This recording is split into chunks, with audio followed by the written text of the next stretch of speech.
Monsieur le Président, si je suis devant vous, c'est d'abord pour entendre les conclusions de votre congrès, mais c'est aussi pour reconnaître ce que vous êtes, c'est-à-dire l'organisation la plus importante de France dans le champ social et médico-social. Je suis devant vous aussi pour évoquer nos politiques sociales.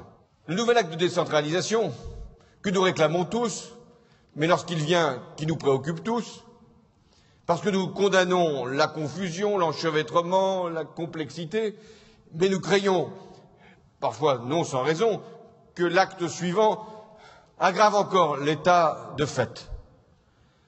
Dès lors, je comprends votre inquiétude.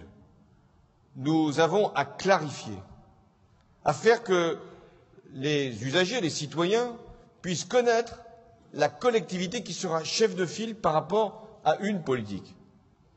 En matière de handicap, je considère que c'est le département.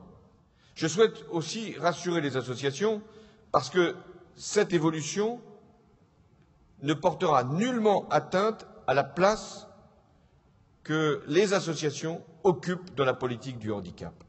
Pour cette classe moyenne qui est au cœur de nos priorités, puisque c'est finalement une majorité de Français qui se sont concernés, que faire? C'est la réforme de la dépendance, tant de fois promise, tant de fois évoquée. Cette réforme, elle a un coût, sinon elle aurait été faite depuis longtemps. Et là aussi, je dois tenir devant vous une parole de vérité. Nous avons des finances publiques qui sont dans un état difficile.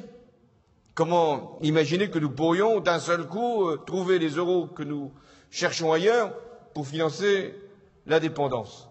Mais néanmoins, nous avons des obligations, je le disais, à l'égard des familles. Donc cette réforme, elle sera prête d'ici la fin de l'année. Il y aura une grande concertation avec les associations et nous trouverons à ce moment-là les conditions pour la financer. Alors c'est assez difficile de faire un bilan un peu plus d'un an après l'installation du nouveau président de la République, de la nouvelle majorité, du nouveau gouvernement. Pourquoi ?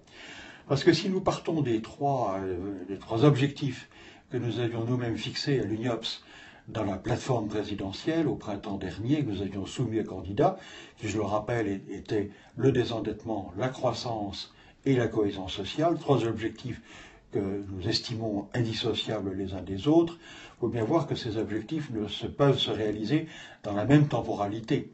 Le désendettement est effectivement engagé, très engagé, les Français le savent bien, et quelquefois craignent l'effort que cela suppose. La croissance économique, il est vrai qu'on n'en a pas encore vu véritablement les manifestations, même s'il y a quelques frémissements, comme l'on dit, en France, comme d'ailleurs dans quelques autres pays européens. Et la cohésion sociale, bien la cohésion sociale, c'est le résultat des deux premiers objectifs, ça vient par conséquent après.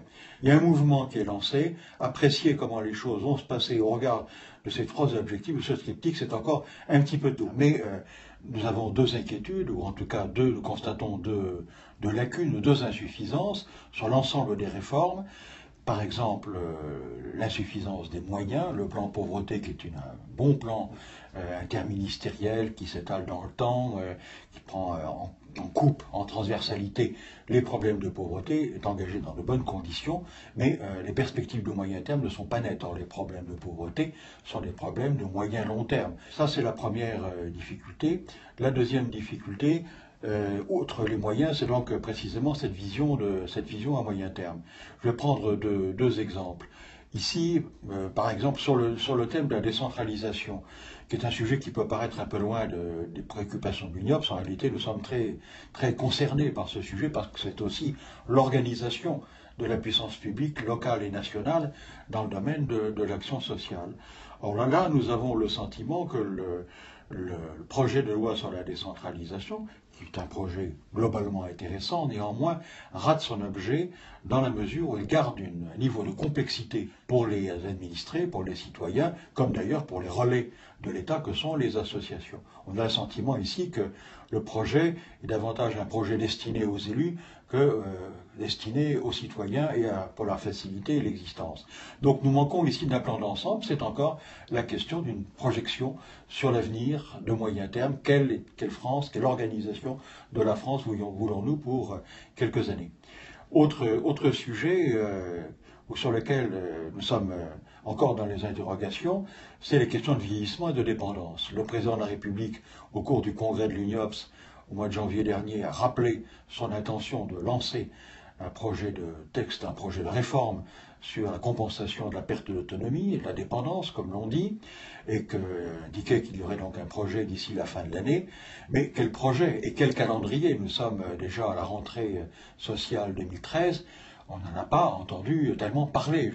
Donc nous nous posons la question, quelle réforme de la dépendance? Quelle dépendance? Est-ce que ça sera une réforme permettant la construction d'une prestation universelle que nous demandons, touchant aussi bien les personnes âgées que les personnes avec un handicap? Quel en sera le financement? Quel en sera le contenu? Pour le moment, nous sommes encore dans le bleu. Il y a bien un projet très général d'adaptation de la société au vieillissement, très beau thème, sur lequel nous pouvons être d'accord, bien entendu, mais là encore, quel est le contenu et quelle est la projection à moyen terme, parce qu'il s'agit bien de construire pour une France qui vieillit, une France qui permette de vivre et d'utiliser pleinement les facultés qui demeurent des personnes vieillissantes.